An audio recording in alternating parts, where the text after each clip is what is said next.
Welcome to episode 2 of Connecting Hope. My name is Mark Jones, your host. And today I will be speaking with Legislative Affairs and Senior Policy Analyst Alex Bucklew and our Executive Director Bob Anderson as we discuss the 2024 legislative session. In today's episode, we discuss the role of the different branches of government in setting policies at MDHS. Mr. Anderson and Alex will share how MDHS sets a legislative agenda, and then the sources the agency utilizes to develop legislative solutions to our policy needs. That sounds like a lot. It's essentially, what does the agency do to move forward with legislation that allows us to connect our services to everyday Mississippians? Once again, as you listen to today's episode, we hope it opens your eyes and gives you a clearer picture of how your government works and supports the lives of every Mississippian through MDHS.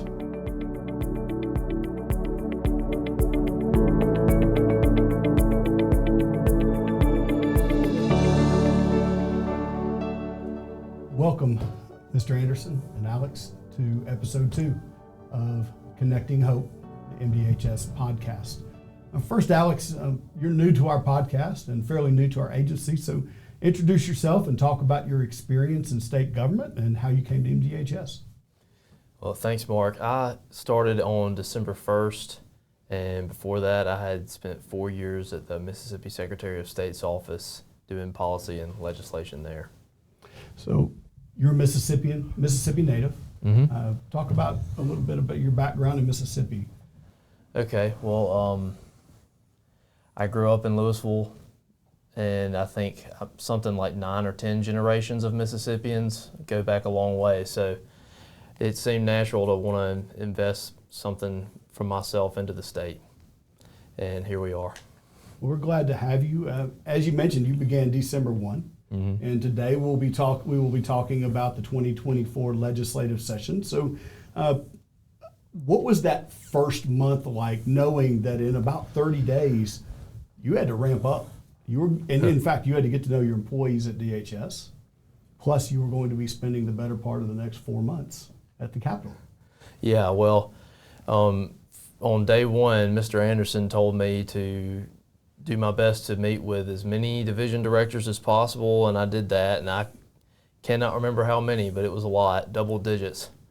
And it's a lot of stuff to remember, and I had to review, and I made sure to get everybody's phone numbers and things like that. So when I had a question, I could come back to it, because a month is not a very long time to learn enough about all these programs to really speak as an expert. That first month of ramping up, those relationships that you had to quickly build, what role did it play in helping you get through this first part of the session? Well, it was crucial, and I got to say that it was helpful that the agency has really cultivated some relationships that were independent of me. So I was able to come in and just really continue some good relationships that we already have with legislators and legislative leadership. And if it hadn't been for those people, it would have been a lot harder to get started. So we'll transition. Alex, you had a long 4 months, and I mentioned that 4 months, Mr. Anderson. Let's explain to our audience why the first year, or why we had a 4-month session the first year of a term. Yeah, every session immediately after a statewide election, and everybody will remember we had statewide elections last year in 2023. The first session after elections, the legislature is always in town for a 120-day session. So it's the longest session we have in the 4 years that the legislature is here, with the governor and the other statewide elected officials. So if there was a tough time for Alex to come on board, it was that first year when it's a super long session, and they took every bit of it. We'll talk about it, I'm sure, a little more, but they were here all the way into May, so they took the full 4 months coming into town. About the second, I believe it was the 2nd of January was when the legislature arrived in town, and that's a long haul. That session, every first session of an administration it's a long haul, and it's 120 days doesn't sound like a lot, but when you're back and forth to the legislature almost every day, like Alex was, and I was over there, it seemed like a lot more this year too myself. That 4 months gets to be a long period. It's been a little over 120 days, and that back and forth. Personally, what kind of grind does it have on you professionally and personally and emotionally? Because it's a long 120 days, and many times it's weekends and late nights as well. Yeah, I'll speak to that first, and then I'll let Alex talk a little bit about it. One of the most frustrating things about the legislature, I mean, we don't control their schedule. They absolutely control our schedule during that session. So from week to week and even from day to day during each week, we don't know when a committee may decide that, hey, we're going to have a hearing on this issue or on this bill today, and we may get notice at 9 or 10 o'clock in the morning. We may not get notice until when they're making the announcements after they do roll call in the morning about which committees are meeting, and they call a committee meeting for one of the committees that has one of our bills. And so you're constantly playing catch up with the legislature. Wouldn't you say, Alex? I agree. Yeah, it's unpredictable, and sometimes, just to add to that part about the committee meetings, you'll have some where you really expect something that's important to you will come up, and then you'll go to it and there's no agenda, and you'll show up and they don't talk about whatever you thought you were going there to listen for, but then maybe on another floor they're talking about something that is very relevant to you. So you can't be two places at once very well. So we are fortunate to have some help there, and we do have Reagan Spears, who does a great job and keeping an eye on a lot of our bills and helping with policy and things like that. So it's good to have more than just one person. And of course, when you can bring your executive director in there, that really shows the legislators that whatever you were there for is a priority and things like that. And even bringing in division directors, it can be a team effort at times, and it's nice to know that you have people to fall back on. Yeah. That's one thing I think, Mr. Anderson, you were going to expound on something. Well, I was just going to say, yeah, Reagan Spears is a great part of this team. She's kind of the back channel person who keeps up with the legislative docket, I'll call it, the bill locator service we use, and she keeps us all posted every day. And then at the end of every week, there's a summary of all the bills that we're watching, and Reagan does a great job of just making sure we all got that each week. And then, she's kind of the voice on the other end of the phone line a lot of times saying, hey, this committee's meeting today, or this bill I think is coming up. And she's just an extra pair of eyes and ears that is invaluable to this process. As you were discussing that committee piece, I want to transition into helping our listeners understand the process of how the agency is administered under the executive branch, but also how the legislative branch and how those processes from filing a bill, working with the Legislative Budget Office, all of those pieces, how they are all brought together to keep us moving forward as an agency. I'll start, I guess, with you, Mr. Anderson. Yeah, it's a real interesting kind of shared responsibility or shared accountability that we as an agency have.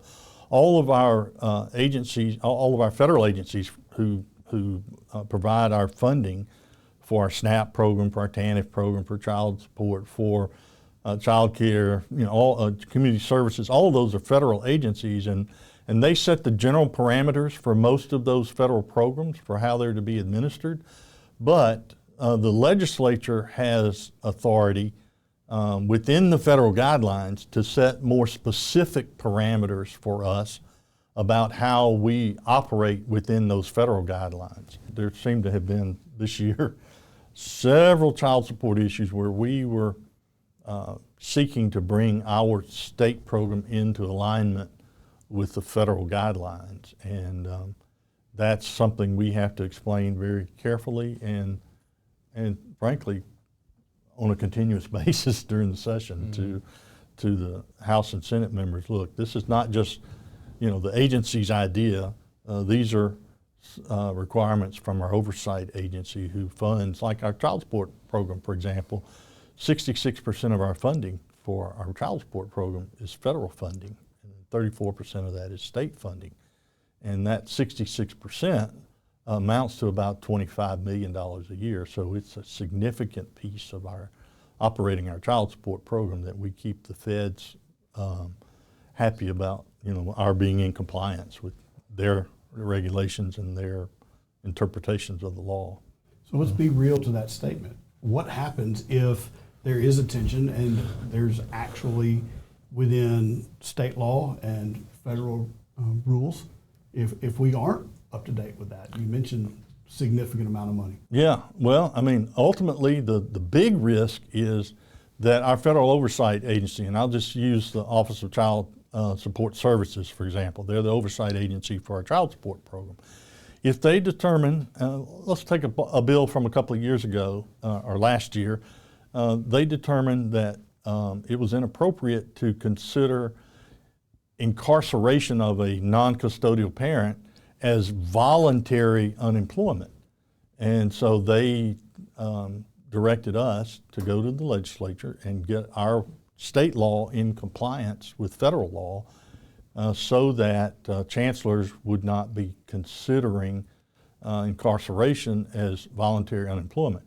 If we hadn't been, and we accomplished that last year, we got that law all the way through and the governor signed it and it's now part of our child support program.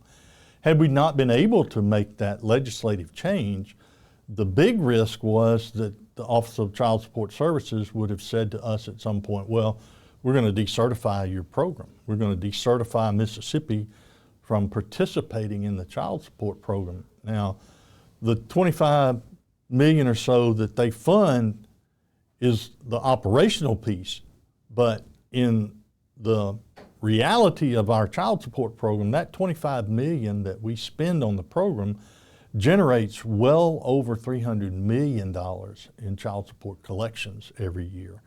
And so the risk is huge if our program were to be decertified. There are about 200,000 families, children, who would be affected by the decertification of our child support program. So each time the feds make a suggestion to us like that or a demand to us, we do everything we can to explain to the legislature what the risks are. And some of the changes they recommend are advisory. They're not mandatory.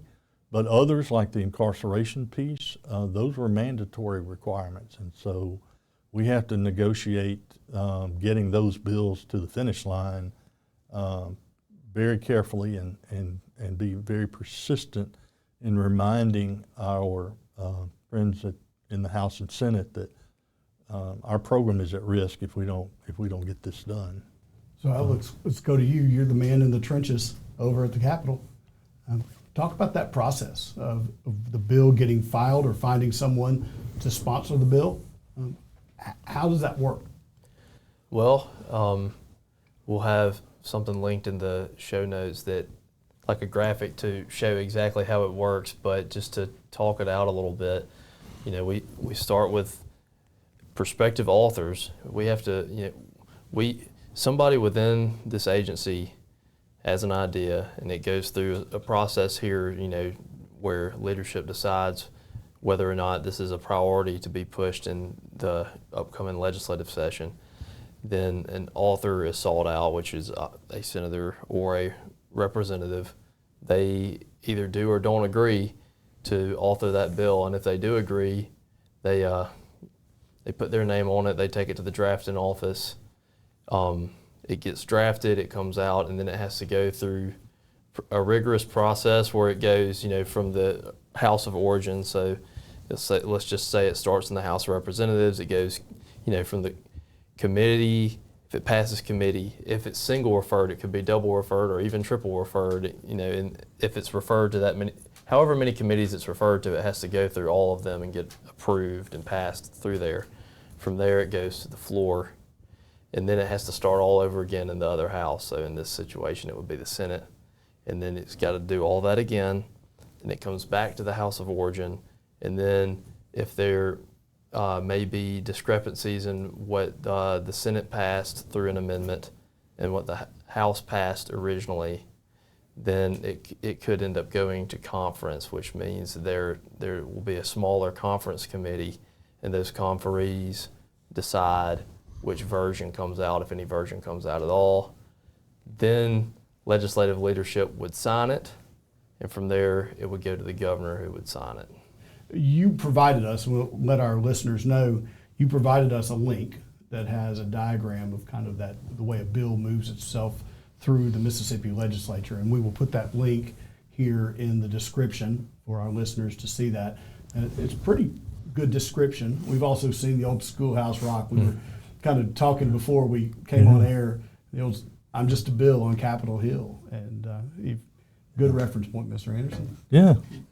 Thinking through that, I've kind of brought that piece together, but it's not just working with a bill, but there's also the appropriations process, and the agency being under the purview and working with the Legislative Budget Office. And let's talk a little bit about that too, because it's not just passing a bill, it's appropriating the money to do our Yeah, that appropriation process is even longer than, when the legislative session is long, it seems like a long time, but actually the appropriation process begins as far back as August or September, when the joint legislative budget committees meet. They're members of the House and members of the Senate who comprise the joint legislative budget committee.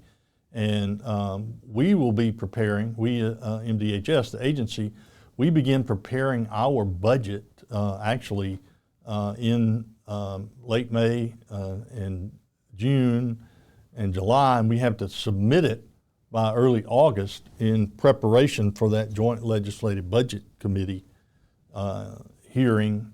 We usually are invited to attend and to present our budget request, but then the joint legislative budget committee passes our recommendation, our request, over to the legislative budget office, which works hand in hand with the Senate Appropriations Committee, chaired by Briggs Hobson, and then the House Appropriation Committee that's chaired by John Reed. And when they get to the beginning of the session, we also often get an invite. In the 4 years I've been here, we've gotten an invite every year to come over and present to the appropriation committees in the House and Senate. A lot of times that looks just like what we presented to the Joint Legislative Budget Committee, but we may have a subcommittee. The House had subcommittees for the first time this year, I think, of their appropriation committee. And so we met with a subcommittee chair, and the Senate has always used a subcommittee process. 3 or 4 senators will be a subcommittee for Health and Human Services agencies like us. And so we meet with them and make another budget proposal to them. And in all honesty, and Alex, you can kind of chime in here, we don't hear, that happens early in the session, usually the second week or so of February. And we don't hear a whole lot about what's happening with our budget until we get on over into April, often near late April, when they start, making the real decisions. And Alex, I'll let you talk a little bit about what conference weekend's all about. Yeah, well, for us this year, it was all of our general bills had already gone to the governor to be signed. So we're only looking at our appropriation at this point, but you can't operate an agency without money. So it was very important. And we were just, conference weekend is a lot of waiting around. You spend hours and hours waiting around for possibly a crucial 2 minutes when some information is asked of you and you need to be able to convey it quickly. So I think this year, conference weekend, I spent something like 16 hours at the Capitol. And then Mr. Anderson was there for a significant amount of time too. And in fact, Monday afterwards was a state holiday, and I was home and then found out that they were probably about to start signing the appropriations bills. So I called Mr. Anderson, and he was like, well, I happen to be 5 minutes from the Capitol. I'll just go. So Mr. Anderson waited at the Capitol, and fortunately, I think a senator or two and a representative came and talked to him. And anyway, it's kind of out of your hands. You're just in that situation. If you can give them some information that they need to demonstrate the needs of your agency, then that's the most you can do. Let me back up and add a little bit of detail that we haven't mentioned. Our appropriation bill, different agencies' bills begin, some in the House, some in the Senate. Our bill always begins in the House, and so the House makes the first cut, so to speak, the first recommendation. It's usually at a level that we call LBR, legislative budget recommendation. Is what the Legislative Budget Office recommends. It's almost never is it the number we requested. It's often, millions of dollars less than what we actually requested. But that goes to the Senate, and the Senate looks at it, and they often will, add more to it, thankfully, for the agency. And that's what brings then the conference weekend requirement, because each house has passed a different version of our appropriation bill. So they have to get together and have a conference, and there'll be, 3 senators, 3 representatives on that conference committee to hammer out what the final number looks like. This year was even crazier. Usually they do that on the Saturday or Sunday of the last week in April, and you hang around like Alex was describing all night Saturday, and maybe come back Sunday morning. You hang around till Sunday evening, and maybe 6 or 8 o'clock on Sunday they'll finally, start signing the bills. And if we're fortunate enough, a senator or representative will, after our bill is signed, come and give us the final number and let us know what it looks like. This year things kind of went off the rails a little bit, because for reasons I don't begin to understand, they didn't reach an agreement on Saturday night. They didn't reach an agreement on Sunday night. And so all of the appropriation bills died, and they had to come back on Monday and suspend the rules in order to revive all the appropriation bills. And they finally got together on the numbers for most of the agencies on that Monday evening. Alex was talking about it was still about 8 o'clock on Monday, which was a state holiday, before they finally started signing bills. And like I said, we had a senator come out and at least share with us, here's what your number looks like. So there's some underlying pieces there that highlight the importance of what both of you do year round. Number one, you highlighted that the legislative session ended today, essentially, and we are already in the budgetary planning session for the 2025 state fiscal year. But also within that appropriations process, there's not only giving us the state appropriation, but also giving the agency the spending authority to administer many of the programs. Right. So there's some heavy layers in there that we're working year round, but also more importantly, you mentioned senators and representatives coming out and being able to ask you questions, having your accessibility to you, availability of your time. So let's talk a little bit about that year-round, that relationship building process, and how when it comes down to those crucial 16 hours on a weekend, Alex, what role do relationships play for you as our legislative affairs director to be involved and be effective?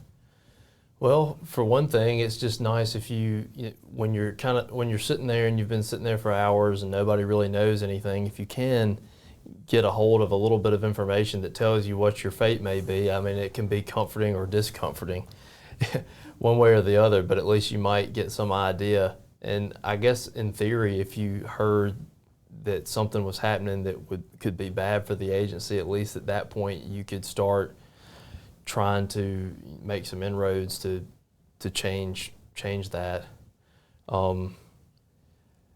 in as far as maybe some other bills go, or the relationships are important, not just for the information, but for just having, I guess, quality advocates and things like that. And I think it really, like a fundamental part of that is something that I've thought about since Mr. Anderson mentioned it to me. I think before I started working here, in the interview process, when he said the most important thing that we prioritize communicating anything to these legislators is always presenting the facts exactly as they are, and just being somebody that if a legislator comes out and they may be speaking on behalf of one of our bills, that they know that what they're saying is right, because if you prove to them that you're not a good person to work with, and they really don't have to work with you, so they can stop at any time. But if you can build a good working relationship based on, I guess, mutual trust, then those can go a really long way, and that those people will do a lot to help the constituents of this agency. Mr. Anderson, you want to add anything? Yeah, I was going to say, the political capital that we have, such as it is the fact that legislators can trust us to shoot straight with them, to tell them, exactly what the circumstances are, what the numbers are, what the facts are. And if they need something from us, a lot of times we get requests for information for certain pieces related to a piece of legislation, or for our enrollment in a certain program or something. And it's crucial that we be responsive, but that we be accurate with those responses. I told Alex, I think also the first time he and I talked, I said, look, it's much more important that we get the right information to the people who are asking for it than it is that we just get something to them. We may take a couple of minutes, maybe a half hour longer, to make sure we have the right information. But if we always endeavor to give the right information to the people who are asking for it, that trust that we build, that turns into political capital, that if we have a tough piece of legislation that, it's going to take a little bit of management on the floor to get a majority behind that bill in both houses. We have friends in the House and Senate who are willing to work with us, who are willing to manage our bills. We have several senators and representatives who come to us and say, look, I don't mind sponsoring or presenting your bill because you've explained to me why you need it and what it's going to do for your agency and for the people that you serve. And there's just no substitute for that. You just cannot fake, and you shouldn't fake, being completely honest and straightforward. And if what they're asking for we don't we can't provide, telling them that too. With TANF, sometimes there are some proposals and we have to just say we cannot do that with TANF money. With child support, we have requests about different ways people wish we would do child support, and we have to be very candid and say, I'm sorry, sir, madam, the federal guidelines don't allow us to do it that way. And they respect that. They don't agree with it, but they respect it if they know we're just shooting straight with them all the time.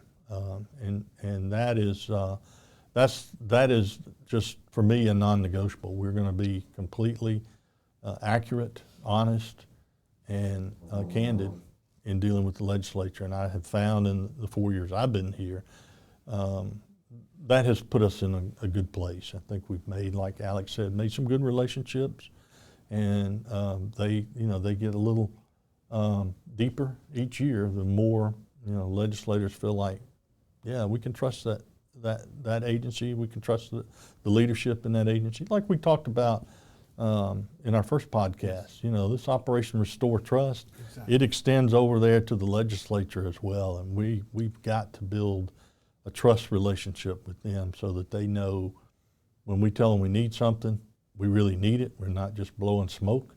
And if we tell them we can't do something, we can't make something happen, they know we're not just trying to, say no for the purposes of saying no.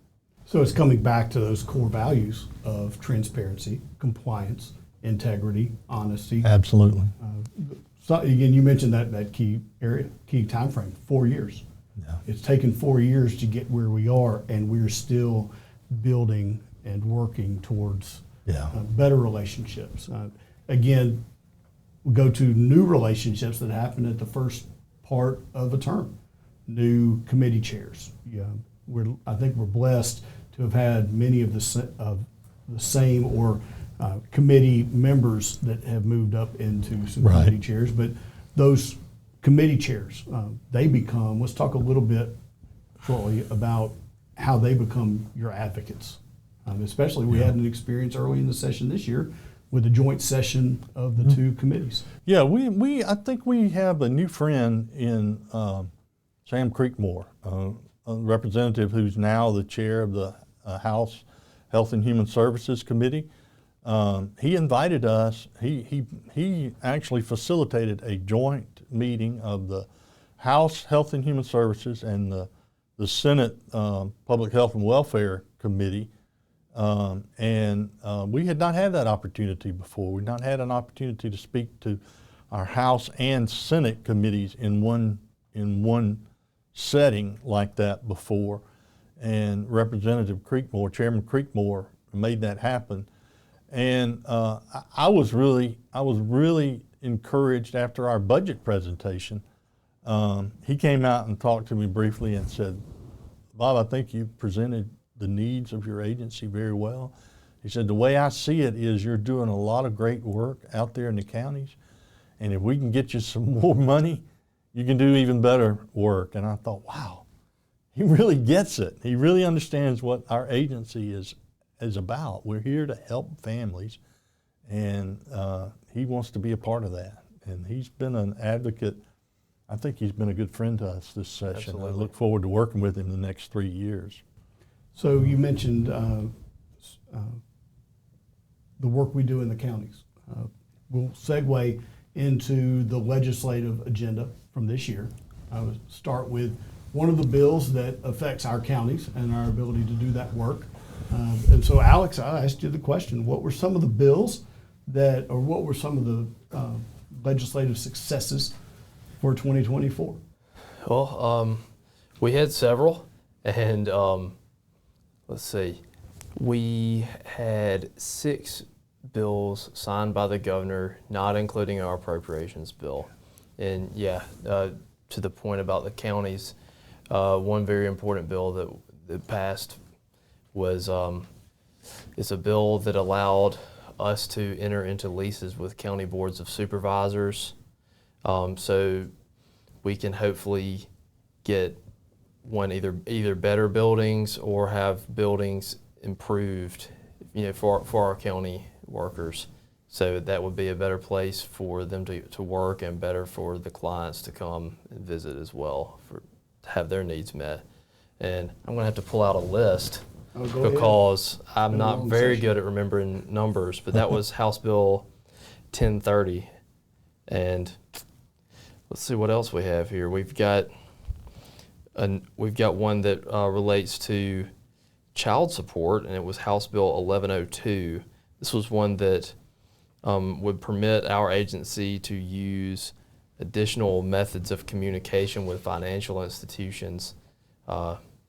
That just basically allows us to stop or to not only use certified mail when transmitting different notifications to banks and such, regarding child support payments. It speeds things up and makes things cheaper for the agency.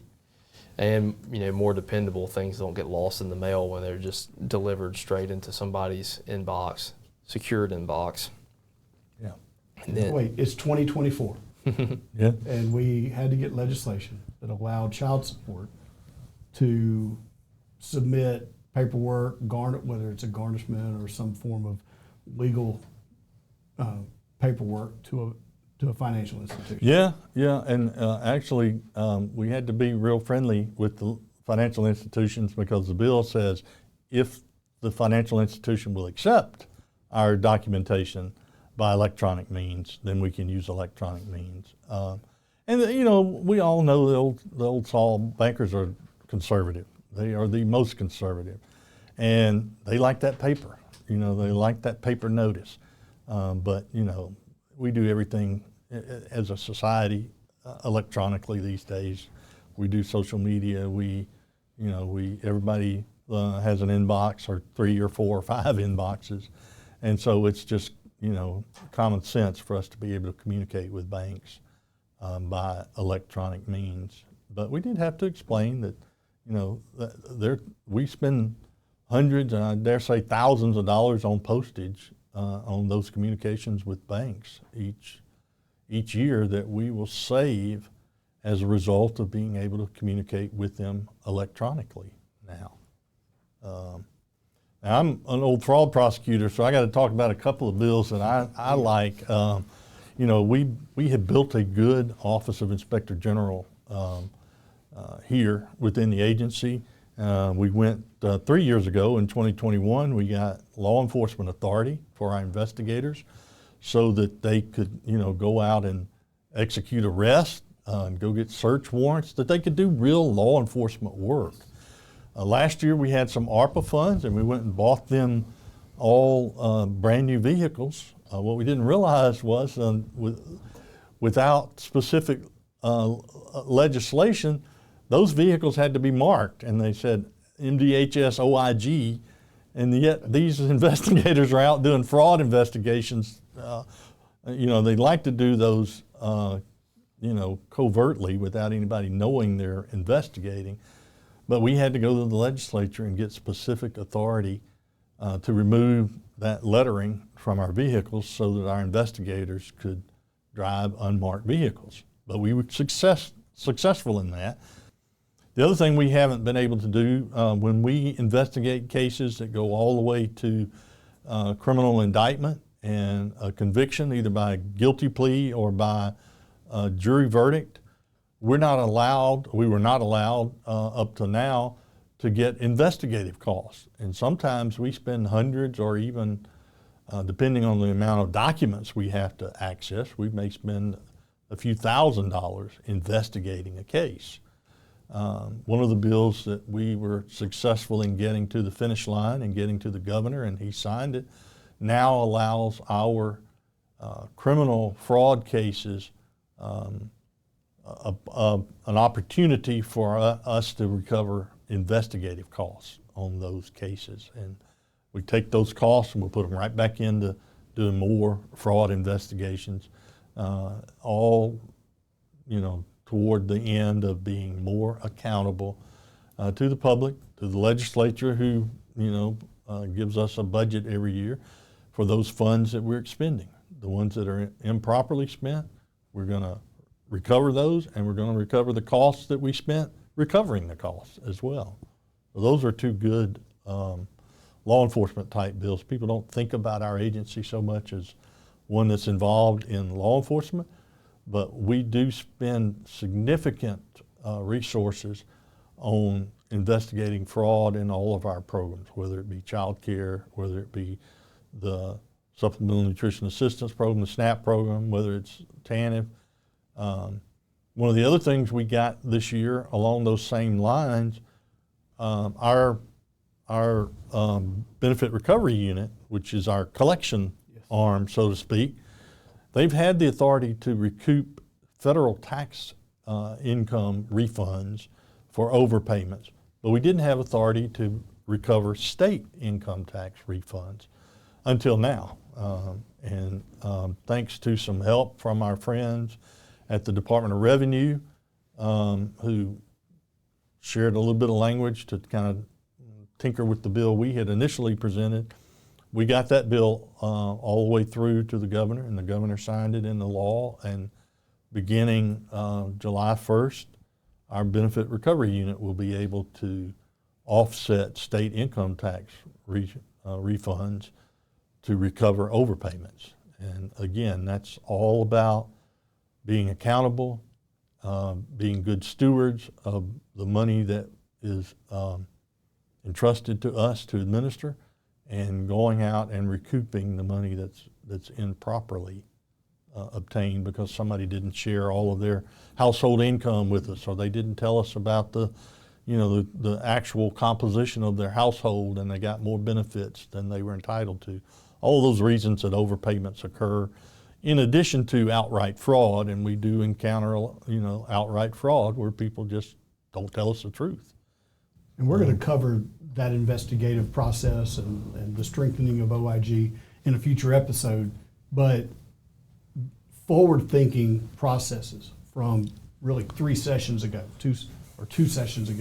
have led us to now getting a bill passed. And but it could be a process like that. And so in essence, 6 bills passing through of the thousands that are filed, just having sometimes one bill make it through can be a successful session, but 6 bills, congratulations, both of you, for a strong, successful legislative session. And as we're coming to a close of our time, I'm just going to open it up for both of you to give kind of your thoughts, your closing thoughts on how the session went and where we're going. And I always throw the crystal ball question out there. Where do you see us going? It's going to be a shorter session next year, but where do you see the agency going legislatively and policy-wise? I'll start with you, Alex. All right.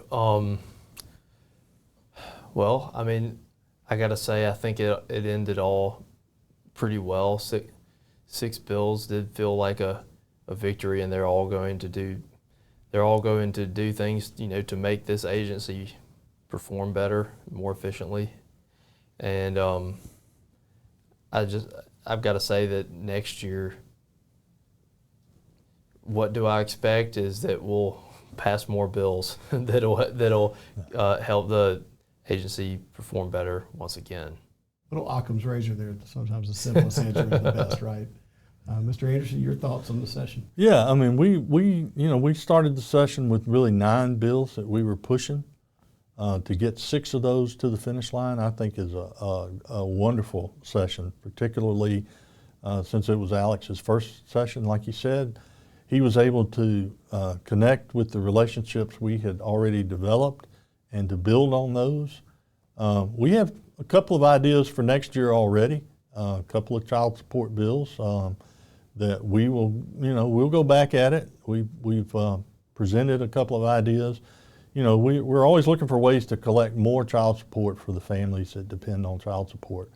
And we have a couple of ideas regarding casino winnings and insurance settlements that will not be a new idea next year, but we're going to go at it again next year and hope we get, either to the finish line or closer to the finish line than we did this year. But it's all about just continuing, like you said, Mark, to look for ways that we can do more for the families that we serve. And we may not set out with 9 bills next year. Maybe we'll look at 3 or 4 and not push ourselves so much. But those 3 or 4, whatever we decide on, are going to be important pieces of legislation, and we're going to devote all our attention to trying to make them get all the way through for the governor to sign those into law next year.